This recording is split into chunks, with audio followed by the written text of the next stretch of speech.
ہم سب جانتے ہیں کہ باچا خان عبدالغفار خان بر صغیر بلکہ ساؤتھ ایشیا کی سیاست کا ایک سنگ میل تھے.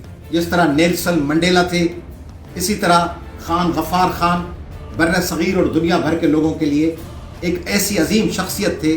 کیا یہ پاکستان نیا بنایا جا رہا تھا کہ جس میں انگریزوں کے خلاف حریت کی جنگ لڑنے والے سورہ بادشاہ کے مت والوں ہوروں کو پاکستان بننے کے بعد بھی کیمپوں میں بند رکھا گیا؟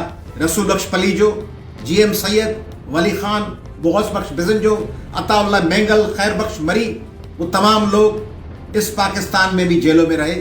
اس سے پہلے لیاقت علی خان صاحب کی حکومت کے آغاز سے جب محمد علی جناح کو مرنے کے لیے اکیلا چھوڑ دیا گیا، ایک کھٹارا، ایک پرانی، ایک ناکارہ ایمبولینس کے ذریعے اس کا علاج نہیں کیا گیا، اس کو پہلے زیارت میں اور پھر کراچی میں مرنے کے لیے قوم کے بانی کو مار دیا گیا، محمد علی جناح صاحب کو.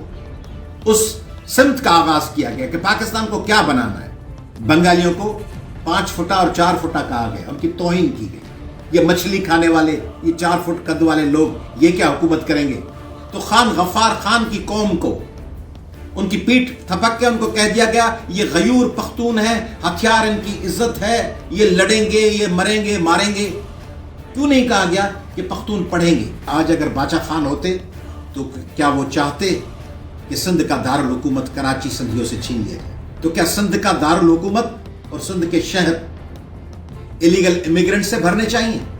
اسی طرح خان غفار خان آج کہتے، اگر ہوتے، مجھے 200% یقین ہے، وہ کہتے کہ سندھ سندھیوں کا ہے، سندھ کا تشخص سندھیوں والا برقرار رہنا چاہیے، بلوچوں کو اپنے وطن میں اقلیت میں تبدیل نہیں کرنا چاہیے، گوادر کے فیصلے بلوچوں کو کرنے چاہیے. ہماری سندھ کو ایک بازار بنا دیا گیا. ایک آواز اٹھتی ہے سندھ کے کرپٹ بیوروکریٹس سے، سندھ کے جزائر موجود ہیں، بیچ دیں. سندھ کی زمینیں اور گاؤں ہیں، کراچی والے بحریہ کو بیچ دیں. بیچ دو سندھیوں کو بیچ دو جنہوں نے پاکستان بنایا.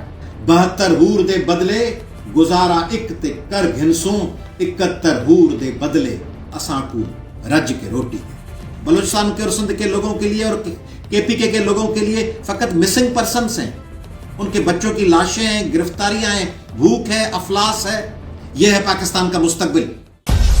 میری پہچان وقت کی بات کو سبسکرائب کریں اور کمنٹ کریں.